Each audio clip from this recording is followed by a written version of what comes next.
यहाँ पर बोल रहा है कि figure shows a 3 arm tube in which a liquid is filled up two levels of height L.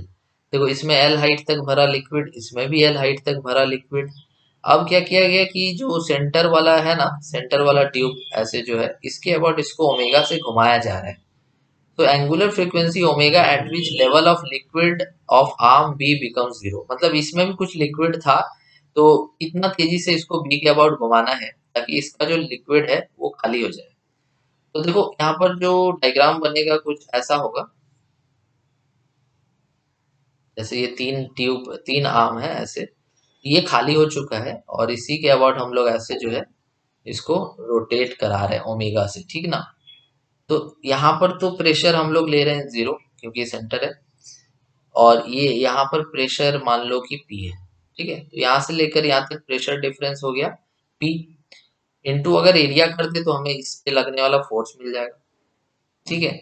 तो इस पे इस वाले लिक्विड पे लगने वाला फोर्स जो है कितना होगा, तो एक्चुअल में आप जितना सेंटर से दूर जाओगे फोर्स आपका बढ़ेगा, ठीक है, क्योंकि यहाँ पर सेंट्रीफ्यूगल फोर्स है m ओमेगा स्क्वायर r होता है जो, और जितना आप सेंटर से दूर जाओगे आपका रेडियस उतना बढ़ेगा।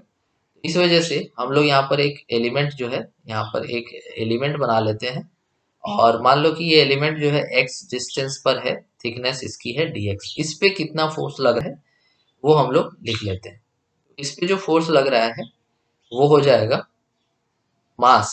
तो मास क्या होगा, area A into length dx, volume हो गया इंटू डेंसिटी, तो mass into omega square into दूरी x, इतना फोर्स जो है उस वाले एलिमेंट पे लग रहा है। इस तरह के बहुत सारे एलिमेंट्स अगर हम 0 से लेकर के L तक ले जाते हैं तो टोटल फोर्स हो जाएगा इंटीग्रेशन ऑफ df, तो ये हो जाएगा rho omega square A x d x means x square upon 2, 0 से लेके L तक, तो आपका फोर्स आ जाएगा rho omega square A L square upon 2।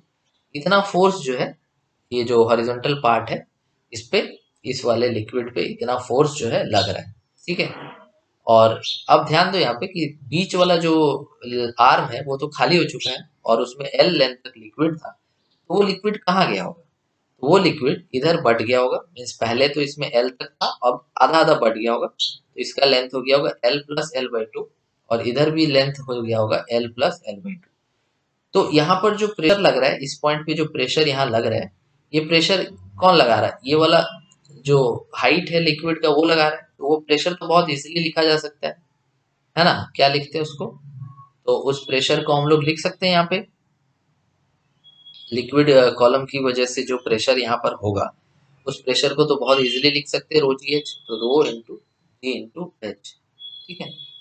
तो अब देखो तुम्हें प्रेशर पी पता है और फोर्स पता है, तो प्रेशर इंटू एरिया अगर करें तो फोर्स मिलता है। सो प्रेशर हमारा है rho g h into area equals to force हमारा है rho omega square A into L square upon 2, A cancel हो जाएगा, ठीक है। ये हम लोग दोनों तरफ से यहाँ पर